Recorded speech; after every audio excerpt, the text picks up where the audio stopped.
Bonsoir à tous. Je vais vous présenter mon projet de semestre 3 au sein de l'IUT de Montpellier. Ce projet, bien que d'apparence très hostile, est un projet passionnant avec une quantité folle d'applications à la clé. Commençons de suite.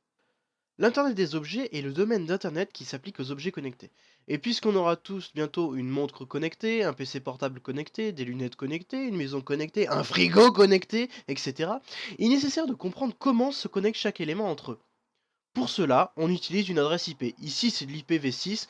On ne rentrera pas dans les détails, mais vu que le nombre d'appareils est nécessaire d'avoir une quantité d'adressage gigantesque. En revanche, le protocole IPv6 étant trop lourd pour les petits appareils, on utilise un autre protocole. Maintenant que l'on sait cela, il faut réellement comprendre comment connecter les appareils. Cela est fait grâce à un magnifique protocole RPL. Ce protocole, bien que plutôt récent, est très efficace dans sa manière de communiquer. En effet, le réseau se crée lui-même. On appelle cela la découverte de réseau, grâce à 4 types de messages pour former un graphe acyclique orienté.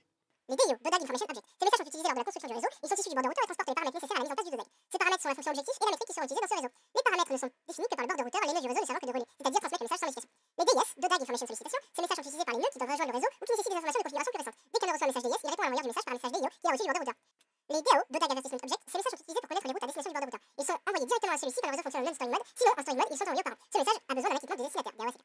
Les DAO ACK, DAO Acknowledgement, ces messages définissent la réponse à un message DAO. En cas de non-réception d'un DAO ACK, la source doit renvoyer un message DAO. Bref, il y a 4 types de messages et ça communique sans souci.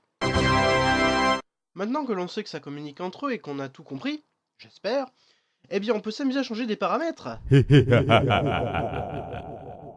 Par exemple, lors d'un conflit de parents dans la construction du réseau, du graphe, on utilise les métriques pour savoir qui est le meilleur parent des deux. En gros, c'est des variables pour comparer les deux parents. Et notre but a été de modifier ces métriques afin de faire un réseau encore plus optimisé. Oh, qu'il est beau, le réseau! On n'y est pas arrivé, mais voilà comment on aurait procédé en théorie pour avoir un meilleur réseau. On se serait basé sur le temps de communication et la hop distance. Kezako! Le premier paramètre est assez simple, il s'agit d'une variable définissant le temps de communication d'un message, et le deuxième, c'est le nombre de sauts avant d'atteindre notre destinataire. C'est pas plus compliqué, en théorie. Bien que ce projet soit un petit peu théorique et manquant cruellement de documentation, oui je ne parle pas indie, désolé, il est néanmoins très intéressant et permet de comprendre comment fonctionne le réseau de demain. Et que demain, le réseau sera fait avec le protocole RPL et que vous aurez participé à la création de celui-ci. En attendant, bossez à l'IUT, la bise.